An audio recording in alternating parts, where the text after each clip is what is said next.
నిన్న కేంద్ర కార్యాలయంలో ఏమన్నారు అంటే, నా ఇంటికి కూడా పీకలేరు మీరు, చంద్రబాబును నమ్మడం అంటే చంద్రముఖిని నిద్ర లేపడమే అన్నారు జగన్ గారు. ఎందుకంటారు? అవును, చంద్రముఖి పడుకొని ఉంటుంది. అది బయటికి రాకూడదు. బయటికి వచ్చిందనుకో ఇంకా అక్కడ రంగరంగమే ఉంటుంది. అదే జరుగుతుంది. మేము గతంలో ఏ పథకం ఎప్పుడు ఇచ్చామో కూడా ప్రణాళిక ఇచ్చాము. రెండోది ప్రతిదానికి ఒక ప్రణాళిక ఇచ్చే పథకాలు వదిలాము. ఇప్పుడు మీరు ఏమీ చేయట్లేదు, 8 నెలలు అయిపోతుంది. ఈయన సూపర్ 6 అన్నాడు. జగన్ ఇచ్చేదాన్ని కొంచెం ఒక 10% పెంచి ఇస్తున్నాడు చంద్రబాబు. అంతేగాని సూపర్ 6 పథకాలు ఇంకేదైనా అమలు జరుగుతుందా? జగన్ వద్దు తీసేద్దాం అనుకునే పథకాన్ని దాన్ని డెవలప్ చేశాడు. ఏది మధ్యకాలం మరో 3 నెలల్లో ప్రజల్లోకి వస్తానంటున్నాడు జగన్. ఎలా ఉంది సంవత్సరం పాలన తర్వాత? ఏమన్నా 3 నెలల్లో రావటం అసంభవమే, కానీ ఒక సంవత్సరం 2 నెలలు పట్టింది. ఓకే, 2 నెలలు మాత్రం గ్యారేజ్. దేన్ని ఆలోచనలో పెట్టుకొని చెప్పారంటే, ఇదేదో వస్తుంది కదా ఎన్నికలు సిస్టమ్, మోదీ గారు పెట్టింది. ఆ సిస్టంలో ఎన్నికలు ఎప్పుడు వస్తాయో ఎవరికి సెంట్రల్ గవర్నమెంటే తెలియదు, జగన్కి కూడా తెలియదు. 3 నెలల్లో రావచ్చు, 6 నెలల్లో రావచ్చు, లేదా 2 నెలల్లో రావచ్చు. 2 నెలల్లో మాత్రం గ్యారెంటీగా వస్తుంది. కార్యకర్తలు ఎంత ఇబ్బంది పెట్టినా, జైల్లో పెట్టినా నేను అండగా ఉంటాను, ఈసారి నిజంగా పనిచేసిన వాళ్ళకి నేను అండగా ఉంటానంటున్నారు. అవును, ఆ మాటే చెప్పాడు. చిన్న పొరపాటు జరిగింది, ప్రజలను వెనకేసుకొచ్చారే తప్ప మిమ్మల్ని నేను వెనకేసుకురాలేదు. అప్పుడే ఈ తప్పు జరిగింది. గతంలో ఈ తప్పుని నేను సరిదిద్దుకుంటాను. సంక్షేమాలు నేను ఒక్కదాన్ని మర్చిపోవాలని గ్యారెంటీ చూస్తాను. వాళ్ళు నాన్న చెప్పింది చేశాడు, ఈయన చెప్పింది చేస్తాడు. చంద్రబాబు చెప్పింది చేయడు. వాడి జీవితంలో ఏ ఒకటి లేదు. పోలవరం పోయింది, జగన్ పెట్టిన పథకాలు పోయాయి, వీడు పెట్టిన సూపర్ 6 ఒకటి అమలు కాదు. మరి ఇంక చేసే 40 ఏళ్ళ రాజకీయం ఉన్న మనిషి ఇలా బతకూడదు. అది చాలా తప్పు. ఆయన ముద్రగడ పద్మనాభం కూడా అదే చెప్తుంది, నువ్వు పనికిరావురా రాజకీయాలు. మరి ఈ కన్నా పెద్దోడే కానీ ఈ కన్నా మేధావే. మొన్న ఎలక్షన్లో ఎట్లొచ్చారో పని అక్కడ ఆ దేవుడు చేయలేదు. ఓకే, ఈసారి మళ్ళీ జగన్ గారే వచ్చే అవకాశం ఉందంటారా? 100% వస్తాడు. ఎలక్షన్ ఎప్పుడన్నా జరగండి.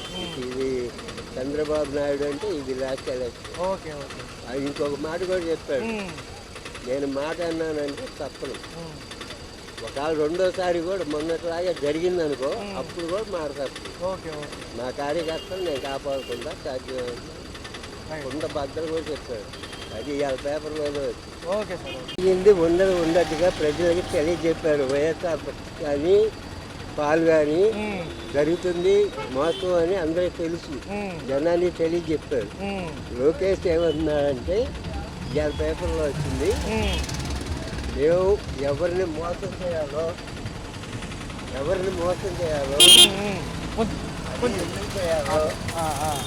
మాకు తెలుసు. అది మాకంటే నాకు మా నాయకుడికే తెలుసు, ఇంకెవరికి తెలియదు.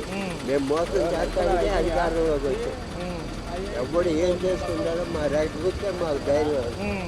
దానికి నిన్న కేంద్ర కార్యాలయంలో మాట్లాడుతూ ఈయన చెప్పిన పథకాలు అమలు అవ్వని నేను ముందే చెప్పాను.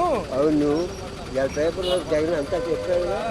నేను చెప్పే ఈ జరగదు అని చెప్పా, జరగలేదు. ఆ ప్రశ్న మొత్తం ఆంధ్రప్రదేశ్కే కాదు ప్రపంచంగా అర్థమైంది. ఇక వాళ్ళ కర్మకు వాళ్ళే వచ్చేది. అక్కడ మెజార్టీ తోటి వైఎస్ఆర్సీపీ పార్టీ తేలిచి చెప్తారు. ఒక పక్క కేఏ పాల్ గారు కూడా లోకేష్ గారిని ఏమంటున్నారంటే, మీరు రెడ్ బుక్ అని ఎందుకు నాన్ సెన్స్ ఇదంతా, రెండో చూసుకుంటే పని చేయండి కానీ ఇవన్నీ ఎందుకు చేస్తారంటే. కేఏ పాల్కి ఒక్కసారైనా అధికారంలోకి వద్దాము, మంచి అయినా వద్దామని ఆశ ఉంది, కానీ అది అయిద్దని నేను అనుకుంటున్నాను. తెలుగు ఉంది, చదువు ఉంది, అన్నీ ఉన్నాయి, కానీ ఆయనకి అది కావాలంటే డబ్బు కావాలి. డబ్బు కూడా చాలా ఉంది, ఆయన డబ్బు సరిపోదు. ఎందుకంటే జనంలో పరిచయాలు లేవు. జనంలో పరిచయం లేకుండా ఎక్కడో ఆఫీసులోనూ మీటింగ్లో తీసుకొని చెప్తే జనం నమ్మే స్థితిలో ఇవాళ లేరు. ఎదురు రావాలా, డబ్బులు కష్టపడాలి, లేదా మనం చేసిన మంచి పనులను మనం వాళ్ళకి తెలియజేస్తాం. కరెంటు బిల్లు ఆ రకంగా 1500 300 నా పని 500 వచ్చా కరెంటు బిల్లు 1500. ఇంత ఇదేది అన్యాయం, ఇంత అన్యాయమా? ఏసీ ఆడుంది, ఒక ఫ్యాన్ టీవీ అయితే వేసి ఉన్నారా? మా ఇంటికి రా చూద్దుకొని. మరి సంపద సృష్టించాలంటే ఇవన్నీ వేయాలంటున్నారు కదా. సంపద సృష్టించాలంటే ఏం సంపద చుట్టిస్తాడు ఆయన? మరి డబ్బులు లేవుగా ఖజానాలు, పథకాలు. డబ్బులు లేకపోతే కరెంటు బిల్లు కావాల్సిన ఏంటి? అత్యవసర సరుకులే మా పేదోడికి తగ్గాల్సింది. మరి అంత ఘోరం చేయకూడదు. నిన్న మనం కావాలని వేసుకొని గెలిపించుకున్నాము. నిన్న చూసుకుంటే ప్రెస్ మీట్ పెట్టాడు జగన్. ఎవరు వచ్చినా మనకు కరెంటు బిల్లు, నిత్యావసర సరుకులు తగ్గియాలా. ఎవరైనా వాళ్ళైనా గొప్ప కాదు, వీళ్ళే గొప్ప కాదు, ఎవరైనా ఒకటే మనకి. ఏమన్నారంటే పథకాలు చెబుతారు కానీ ఎవరో వీళ్ళు ఊరిని అలా చెప్పారు వచ్చే ముందు అన్నాడు ఆయన. మరి అంతే, మరి ఇంకా ఏమి వేయలేదు పథకాలు. భర్తలు వచ్చి వాళ్ళ పింఛన్లు కూడా ఇవ్వలే. ఇంకా ఏది అమలు పరచలే. ఏది అమలు పరిచాడు ఆయన? ఆయనేమో బాగు చేశాడు, ఈయన బాగు చేయలేదని అంటలేదు కదా. కావాల్సిందంటే నిత్యావసర సరుకులు, కరెంటు బిల్లు తగ్గియాలా జనానికి. అయ్యే భారం అయిపోతే జనానికి 2000 వచ్చే కరెంటు బిల్లు 5000 వస్తుంది. ఆడి దగ్గర వచ్చి కడతారు. అంటే ఎలక్షన్స్ లో ఎన్నో చెప్పాము ప్రభుత్వం వచ్చేటప్పుడు, కానీ డబ్బులు లేవు, ఏం చేయాలో అర్థం కావట్లేదు అంటున్నాడు ఆయన. మరి ఏం చేద్దాం? మరి ఏం చేద్దాం? తగ్గియాలా? ఏం చేస్తామంటే ఇప్పుడు ఏం చేస్తామంటే మరి తర్వాత చాలా తలకాయ నొప్పి అయిపోద్ది ముందు భవిష్యత్తులో. అది మరి ఆయన కూడా ఏమంటున్నాడంటే జనాలు చూస్తున్నారు, 8 నెలలు అయినా ఏమీ ఇవ్వలేదు కాబట్టి ఈసారి మళ్ళీ గెలిచేది మేమేం జగన్ గారు అంటున్నారు. మరి అంతే, మరి లెక్క అయితే అదే లెక్క వచ్చేసేది, అదే లెక్క వచ్చింది. ఇంకా చంద్రబాబు నాయుడు చెప్పే అబద్ధాలే. చంద్రబాబు నాయుడు నమ్మడం అంటే చంద్రముఖి నిద్ర లేపడం అంట. నిన్నే అంటున్నాడు ఆయన. నాకు అది చేశాడు ఆయన. ఒకప్పుడు మంచి పనులు చేశాడు, కాదని అంట్లా ఆయన్ని. కాకపోతే నిత్యావసర సరుకులు ఎవరికి ఏమేమి ఇవ్వాలో కొన్ని ఆ బస్సులు అంటే అవి తీసాయి. అమ్మఒడి అవి ఉన్నాయి కాబట్టి అవి కంపల్సరీ పిల్లలకి ఇవ్వాల్సిందే, గవర్నమెంట్ స్కూల్లో చదివే వాళ్ళకి. ఈ కరెంటు బిల్లు అంటావా 500 వచ్చేది 1500, 2000 వస్తుంది. లేదు లేబర్ కాలనీ కూడా అదే లెక్కలు వస్తుంది. 500, 300 వచ్చే కరెంటు బిల్లు 1500 అంటే మాటలా ఏంటి? ఏ పూటకి ఆ పూట తెచ్చుకొని 500 తెచ్చుకొని తినేవాళ్ళు 1500 కరెంటు బిల్లు ఎక్కడ తెంకొచ్చి కడతారు? అది న్యాయం కాదు ఆయనకి. న్యాయం అయితే కాదు. ఇప్పుడు ఆయన వచ్చి 8 నెలలు 2 సార్లు 3 సార్లు పెంచేశాడంట కరెంటు బిల్లు. మాకు చదువు లేదు కాబట్టి ఈ రకంగా ఆట ఆడుకుంటున్నారు. గెలిచి కూడా జనాలతో ఆటలాడుకుంటున్నారు. గెలవక ముందు ఒక మాటలు, గెలిచినాక ఒక మాటలు. కడుపు మండిపోతే అలాగే మాట్లాడతారు. దగ్గర సంవత్సరం అయిపోతుంది. పథకాలు కూడా ఇవ్వంటున్నారు. ఏం లేవు పథకాలు, లేవు ఏం లేవు. ఇంకా ఏం లేదు. ఇంకా రాజ్యం కాబట్టి ఇంకా వాళ్ళు ఏలుకుంటారు. 4 ఏళ్ళు అంతేనంటారా? 4 ఏళ్ళు అంతేనని ఇంకా ఆయన ఇష్టం. అది ఇంకా ఆయన అట్ట చేయదలుచుకుంటే అట్ట. బాగా చేశారనుకో ఈసారి పవన్ కళ్యాణ్ రావచ్చు. బాగా చేస్తే ఇప్పుడు కానీ బాగా చేస్తే చంద్రబాబు నాయుడు కొడుకే గెలవచ్చు, పవన్ కళ్యాణ్ గెలవచ్చు. ఇప్పుడు బాగా చెయ్యాలి ప్రజలకి. మరి చేయకపోతే ఇంకేం లేదు. వాళ్ళు ఇంట్లో పడుకోవడమే, ఇంక ఎవరైనా ఉంటే బయటికి రావడమే. వాళ్ళు వీళ్ళని కాదు, ఎవరు మేలు చేస్తే వాళ్ళే వస్తారు. జగన్ అని కాదు, ఇంకొకళ్ళని కాదు. వాళ్ళని జగన్ ఏదో చేశాడు ఇంకొకళ్ళు కాదు. ఎవరైనా మేలు చేసేవాడు, పేదలకు మేలు చేసేవాడు ఎవడైనా రావాలి. అది మేలు చేయనప్పుడు ఇంకా అనవసరం. వాళ్ళు ఉంటా ఒకటే, లేకపోయినా ఒకటి. లేవండి బయట మెయిన్. ఏంటి ఇంటర్ చదువుకున్నవాడు, బిఏ చదువుకున్నవాడు కూడా ఆటోలోకి వచ్చేస్తున్నాడు. అది ఇల్లు గడవాలి. ఇప్పుడు లారీ డ్రైవర్ రిటైర్డ్ అయినా వయసు అయినా ఆటో తోలుతున్నారు. ఒక పక్క ఆర్టీసీలో కూడా ఇదే పరిస్థితి ఉంది. ఎందుకంటారు? ఎంత కాంపిటీషన్ ఎందుకంటారు ఈ ఫీల్డ్ కి? లేదండి, లేదు. బయట ఏ ఉద్యోగాలు లేవు. ఉద్యోగాలు ఉంటే ఇది ఎందుకు చేస్తామండి? నేను మెకానిక్ ని మరి మానేశాను. ఇలా ఎందుకు చేస్తున్నాను? అది చేస్తుంటేనే కంపెనీ వాళ్ళకి వెళ్ళిపోతున్నాయి బళ్ళన్నీ. వచ్చేవాళ్ళు లేడు. షెడ్లకి అద్దెలు కట్టుకోవాలి, అడ్వాన్స్ ఇచ్చుకోవాలి. ఇది అనుకోండి అద్దె పడేస్తే హ్యాపీగా ఇంటికి వెళ్ళిపోవచ్చు. అది కూడా లేదు. చూసుకుంటే గత ప్రభుత్వాలు 10,000 ఎంతో ఇచ్చినట్టున్నాయి. అందుకున్నారేమన్నా లేకపోతే కొంతమందికి వచ్చినాయా? అందరికి వచ్చినాయండి. మా ఫ్రెండ్స్ అప్పుడు ఏదైనా కిస్తీ కట్టుకోవడానికి, రిపేర్లకు, ఇన్సూరెన్స్ కి ఏదైనా సరిపోయాయా? కొంచెం బాగుండేదండి. మరి నిన్న జగన్మోహన్ రెడ్డి గారు ఏమంటున్నారంటే 2.0 అంట. మళ్ళీ జనంలోకి వస్తానంటున్నారు 3 నెలల తర్వాత. ఎలా అనిపిస్తుంది? వస్తే మంచిదే కదండి. అప్పుడు పథకాలు బాగున్నాయి, ఇప్పుడు బాగున్నాయా? అప్పుడే అసలు ఇచ్చాడు. ఇప్పుడు ఏం పథకాలు ఇచ్చాడని బాగుంటానికి ఒక పింఛన్ ఇస్తున్నాడు. నాలంటే వాళ్ళకి ఆ పింఛన్ కూడా లేదు. ఇస్తానన్నాడు 55 ఏళ్ళ వాళ్ళకి, అది కూడా లేదు. కార్యకర్తలకు చాలా దగ్గరగా ఉంటాను, ఎన్ని కేసులు వేసినా నేను భరిస్తాను. రెండోది చంద్రబాబు నాయుడు అప్పుడు పథకాలు ఇవ్వలేడని చెప్పినా వీళ్ళు నమ్మలేదు, ఓట్లు ఇచ్చారు అంటున్నాడు. ఎలా చూడాలి ఆయన? ఇప్పుడు ఏమిస్తాను అన్నాడండి. R6 పాలసీ అన్నాడు. ఏమీ లేవు కదా సార్. ఉంటే మేము చెప్తాం కదా, మాకు వస్తే మేము కూడా పెట్టుకున్నాం. అన్ని ఏమీ రావట్లేదు. పింఛన్ పెట్టాము. ఇప్పుడు కాదండి, అప్పుడు కాదండి అని అంటున్నారు. మరి ఎప్పుడు ఇస్తారో తెలియదు. మరి పదవికి ముందు ఎలక్షన్స్ ముందేమో అన్ని ఇచ్చేస్తామన్నారు. 8 నెలలు అయిపోతుంది దగ్గర. మరి మిగతా ఖజానాలో డబ్బులు లేవు. మరి ఏంటి ఈ పరిస్థితులు ఎలా ఉంటాయి అంటారు? ఇంకా దారుణమైన పరిస్థితులు ఉంటాయా వచ్చే కాలం? ఇప్పుడే ఇలా కనబడుతుందంటే మరి ముందు ముందు ఇంకెంత ఉంటుందో తెలుసు కదండి. ఇప్పుడు ఇచ్చేస్తే ఏమంటే కొద్దిగా ఉపమానం కలిగేది. 9 నెలలు అవుతుంది కదా వచ్చి, మరి ఇంతవరకు ఏమీ ఇవ్వలేదు. ఆటో వాళ్ళకి 10,000 ఇవ్వలేదు, పిల్లలకేమో డబ్బులు ఇస్తానన్నాడు, అవి ఇవ్వలేదు. ఏమంటారంటే జనం ఆల్రెడీ కంపేర్ చేసుకోవడం మొదలు పెట్టారు, ఆ ప్రభుత్వాన్ని ఈ ప్రభుత్వాన్ని పోల్చడం. అవునండి. సో కార్యకర్తలు ఏం పీక్కుండా ఇంటికి కూడా పీకలేరు అంటున్నాడు ఆయన. ఎలా అనిపిస్తుంది మరి? అది మనం చెప్పలేము, అది వాళ్ళకే తెలియాలి, వాళ్ళ మనస్తత్వానికి. ఎవరెలా చేశారు, ఇప్పుడు నేను ఎలా చేస్తున్నాను అది కంఫర్టబుల్ ఆయనకి ఉంటది, వీళ్ళకే ఉంటది, ప్రజలకే ఉంటది. మరి 4 ఏళ్ళు ఎలా ఉంటుంది అంటారు ఫైనల్ గా? కష్టమేనంటారా? పథకాలు అమలు అవుతాయా?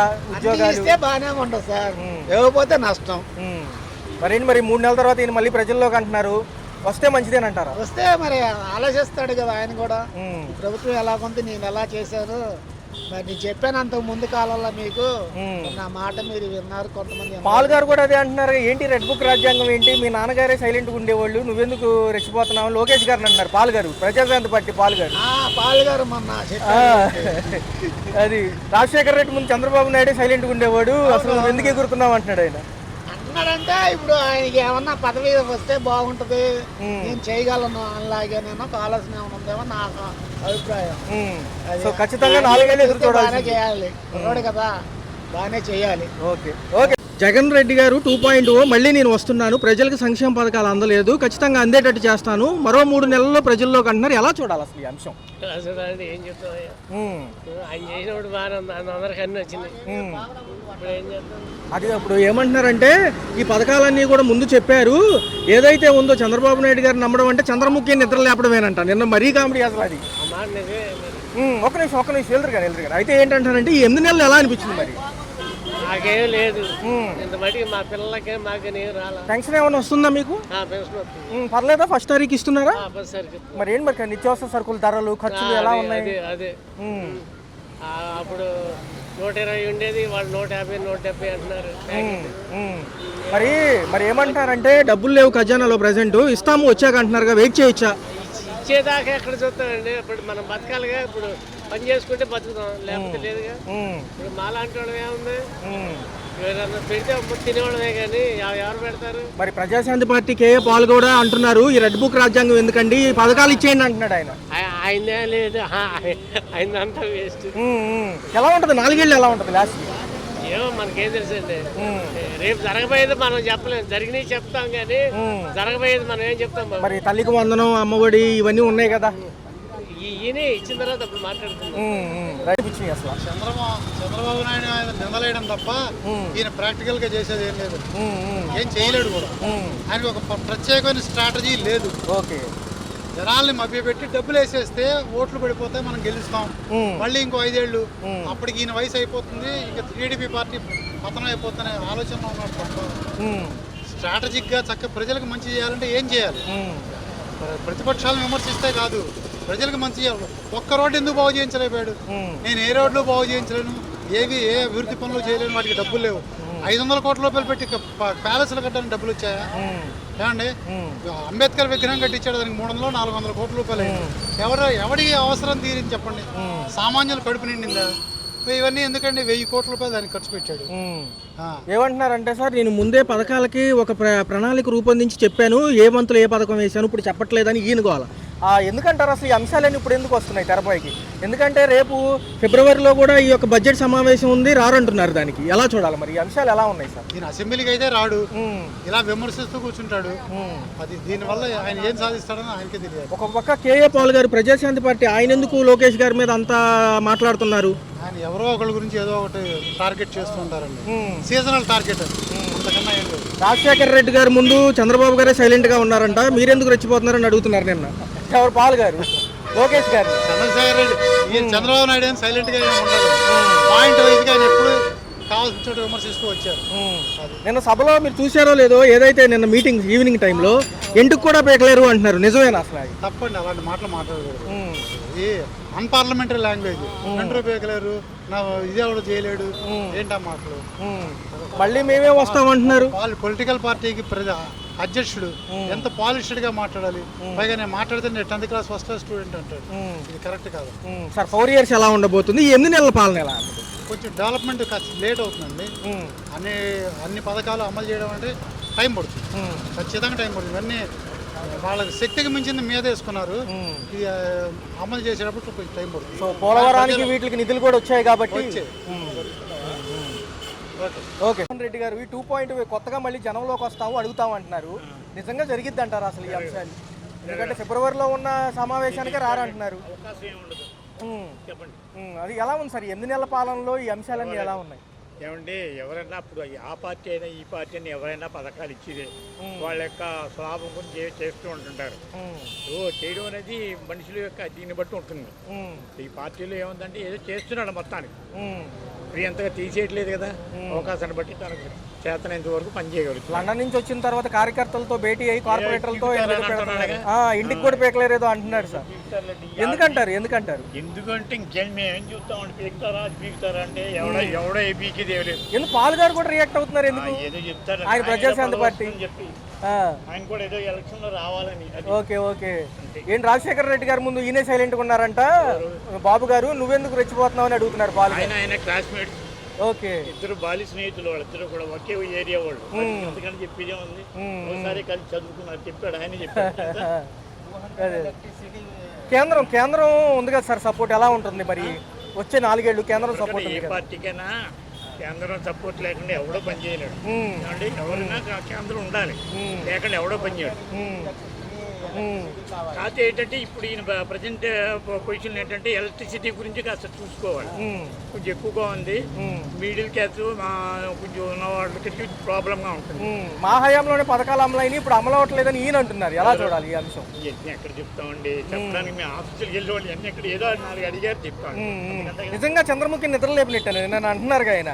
చంద్రబాబు నాయుడు నమ్మడం అంటే చంద్రముఖి నిద్రలేపినట్టు. వాళ్ళంతా చేశారు. మొన్న ఈ ఆయన దేవుని అవినాష్ ఆయనేమో కాంగ్రెస్లో ఉండేవాడు. ఆయన ఎన్టీ రామారావు గారి పరిపాలన ఆయనతో పాటే ఉండేవాడు. మీకు ఐడియా ఉందా? మరి ఇప్పుడు వచ్చి దీనికి వెళ్ళాడు, వైసీపీకి వెళ్ళాడు. ఇప్పుడు మరి ఆయనతో బాగా సన్నిహితంగా తిరిగి అంతా చేసి అన్ని చేశాడు. ఎవడో ఓట్లు వేసాడు చెప్పండి? అవును సార్, అందరూ తిరుగుతున్నారు. ఎవరే ఓట్లు వేసారు? ఏదో చెప్తా ఉంటారు. ప్రజలేమన్నా మళ్ళీ ఆహ్వానిస్తానంటారు? నిజంగా ప్రజలేమన్నా ఆహ్వానిస్తారు? అవకాశం లేదండి. ఓకే సార్, తెలిసిన బట్టి కదా. ఓకే. Thank you.